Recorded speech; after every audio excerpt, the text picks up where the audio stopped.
মৃত্যুর পরে কোরআন শরীফের সূরা তাওবার মধ্যে আছে, আবু তালেবের মৃত্যুর পরেও নবী আবার আল্লাহর কাছে হাত তুলে বলছে, আল্লাহ আমার চাচাটারে মাফ করে দেন, আমার চাচা জাহান্নামের আগুনে জ্বলবে। আল্লাহ আমি এটা মানিয়ে নিতে পারি না। আসমানওয়ালা আল্লাহ কোরআনের আয়াত নাজিল করছে, বন্ধু হাত নামান, আমি মাফ করব না। নামান, নামান। খোদার কসম এটা কোরআন শরীফের আয়াত। হাত নামান, আমি মাফ করব না রে বন্ধু। কার হাত নামাইছে? কার হাত বুঝছেন? কার হাত? আপনি বুঝছেন উনি কেডা? আপনি বুঝেন উনি কে? আল্লাহর কি হয় জানেন? কলজাটা, কলজা,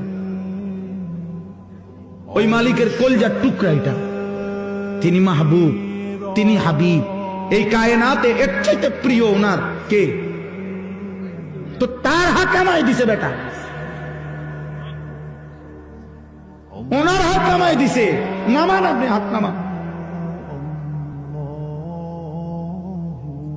আপনি কে? আমি কে? বেশি খামখেয়ালি মনে করেন আপনার। ইব্রাহিম আলাইহিস সালাম কোরআন শরীফে আছে, ইব্রাহিম আলাইহিস সালাম ওনার আব্বা আজরকে জাহান্নাম থেকে বাঁচাবার জন্য কত লক্ষবার যে কাকুতি মিনতি করছে কোরআনের মধ্যে আছে।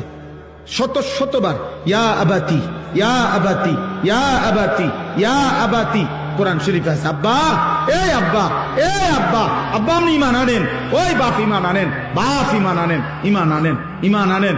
আপনার জাহান্নামের আযাব ধরে ফেলবে রে আব্বা, আপনি শয়তানের গোলামি করেন না রে আব্বা। এইভাবে বলছেন। আসমানওয়ালা বলছে, ইব্রাহিম খলিল হইতে পারো তুমি আমার, আমি তোমার বাপের হেদায়েত দেব না।